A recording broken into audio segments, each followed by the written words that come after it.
আমার ছোট্ট সোনামণিরা, সিজারে হইছো কারা কারা দেখি? সিজারে, যে হুজুর আমি সিজারে পৃথিবীতে এসেছি, হাত তোলো। কয়েকজন হাত তুলছে, মাশাআল্লাহ, ঠিক আছে, অসুবিধা নেই, হাত নামাও।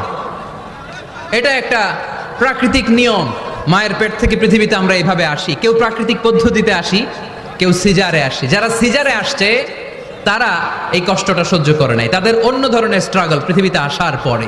কিন্তু আমরা যারা নর্মাল প্রসেসে এসেছি সেই সময়টার কথা খেয়াল করেন। আমাদের দেহের সাইজ অনেক বড়, আমাদের ওজন অনেক বেশি, কিন্তু আমাদের মায়ের যেই অঙ্গটা দিয়ে আমরা পৃথিবীতে এসেছি ওই জায়গাটা বড় সরু। খুব ছোট্ট একটা জায়গা দিয়ে এই বিশাল দেহ নিয়ে আমাকে সংগ্রাম করে আসতে হয়েছে, ঠিক কিনা? এবং এটা ল্যাবরেটরিক্যালি প্রুভড, সায়েন্টিফিক্যালি অ্যাটাস্টেড যে এটা একজন বাচ্চার জন্য, নবজাতক নিউ বর্ন বেবির জন্য খুবই স্বাস্থ্যকর, খুবই হেলদি।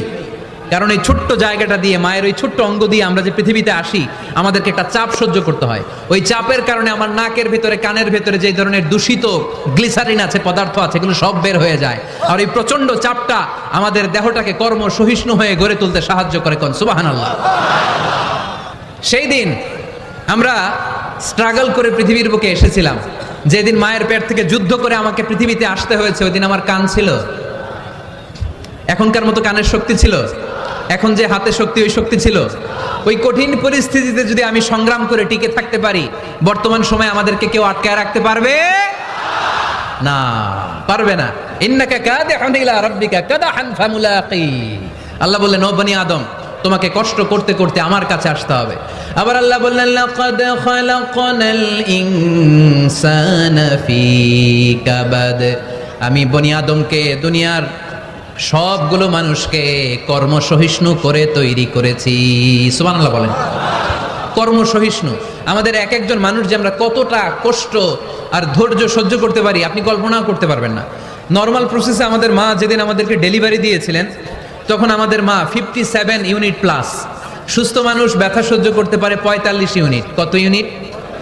কিন্তু আমাদের মা যেদিন আমাদেরকে দুনিয়ার বুকে এনেছিলেন, সেদিন আমার মা, আপনার মা ব্যথা সহ্য করেছিল 57 ইউনিট প্লাস, 57 ইউনিটেরও বেশি। এই ব্যথাটা সাধারণ কোনো ব্যথা নয়। একটা অ্যাক্সিডেন্টে আপনার দেহের 20টা হাড় বা হাড্ডি ভেঙে গেলে যত ব্যথা, তার চেয়েও বেশি ব্যথা আমার মা সহ্য করেছিলেন। আমার মাকে ওই দিন এই ব্যথাগুলো সহ্য করার তৌফিক দিয়েছিলেন কে? তাহলে কি পরিমাণে কষ্ট সহিষ্ণুতা আর কর্ম সহিষ্ণুতা নিয়ে যে আমরা জন্মাই, আমাদের কোনো ধারণাই নাই।